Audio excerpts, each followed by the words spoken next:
Welcome back. Central Illinois saw heavy snowfall and chilly temperatures last week. And it's a good idea to check in on your neighbors this time of year. We have Peoria County Coroner Jamie Harwood joining us live this morning to tell us more. Good morning. Good morning. Glad to have you with us once again. Yeah, absolutely. Well, Jamie, what type of calls do you guys normally get this time of year? You know, generally speaking, the lay public doesn't see the greater volume of our calls, which are mostly medical calls for heart disease, lung disease, cancer-related deaths, and things like that. But it's those people who are living at home by themselves that we need to be the most concerned about, to make sure that we're checking on them daily, to make sure that they're getting just their basic needs met: food, water, access to their medications, and things like that.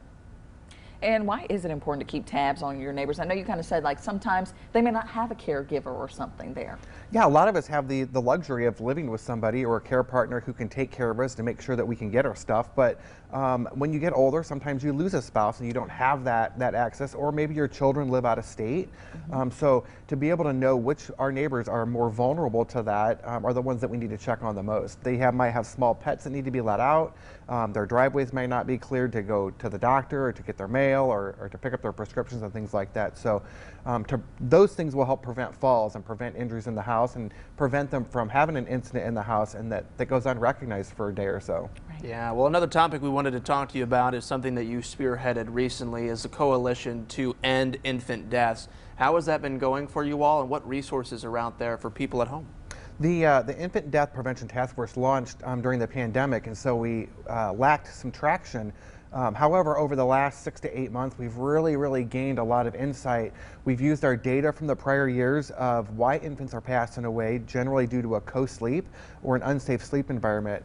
And having that data and looking at those risk factors has allowed us to move forward and connect the most vulnerable population to the resources.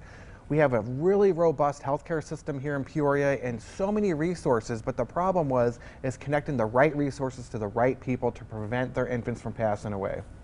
And what are some of those things the coalition is doing? I know you kind of talked about following mom home from the hospital and such. That's the most important thing. You know, people are getting education in the hospital about how to care for their infant when they get home regarding sleep, bathing, feeding, you know, the most important essentials.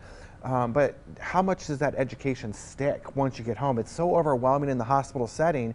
So our goal was to follow the most vulnerable people home to make sure they have those essential things. Safe sleep is so incredibly important, but people don't understand bumpers in the bed or stuffed animals and pillows and comforters are not necessary with an infant. And those are vulnerable things that can occlude an airway of a baby. So being able to hone in on those things and to prevent those things from happening will keep the child alive past the first year of life.